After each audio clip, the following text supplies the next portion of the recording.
এইটো বৰ ধুনীয়া বগাই যাব পৰা পখিলা। এইটো বনাবলৈ তোমাক লাগিব এখন কাৰ্ড, দুডাল ৰিফল, গ্লু, সূতা, বিটছ আৰু আইচক্ৰীম ষ্টিক। এখন কাৰ্ড লৈ তাক দুভাজ কৰা। তাত এটা পখিলা আঁকা। কাৰ্ডখন আঠা লগাই ৰঙীন পখিলাটো লগাই দিয়া। এতিয়া পখিলাৰ এটা ফালত অকণমান আঠা লগাই তাত দুডাল খালী ৰিফিল বেঁকাকৈ লগোৱা।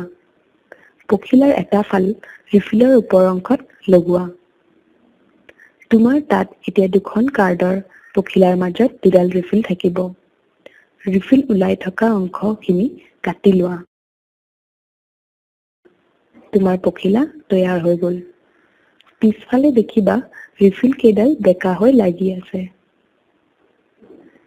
এডাল আইচক্ৰীম ষ্টিক লোৱা আৰু 6টা নচ বনোৱা, দুটা মাজত আৰু দুটাকৈ কাষত। এডাল 2 মিটাৰ দীঘল সূতা লোৱা আৰু বেজীৰ সহায়ত চিলাই কৰা।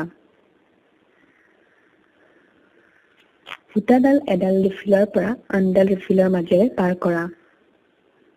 সূতাৰ মূৰ কেইটাত মণি লগাই বান্ধি দিয়া। এই মণি কেইটা হেণ্ডেলৰ নিচিনা কাম কৰিব।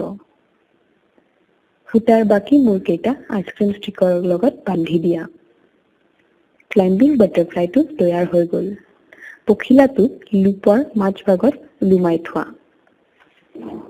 এতিয়া দুয়োটা মণি বিপৰীত ফালে টানি সূতাডাল টান কৰা। এইটোৱে পখিলাটোক বগাই যাবলৈ সহায় কৰিব। সূতাডালত জোৰটো কম কৰি দিলে ওজনৰ কাৰণে পখিলাটো নামি আহিব। এইটো এটা ধুনীয়া পুতলা, নহয়নে?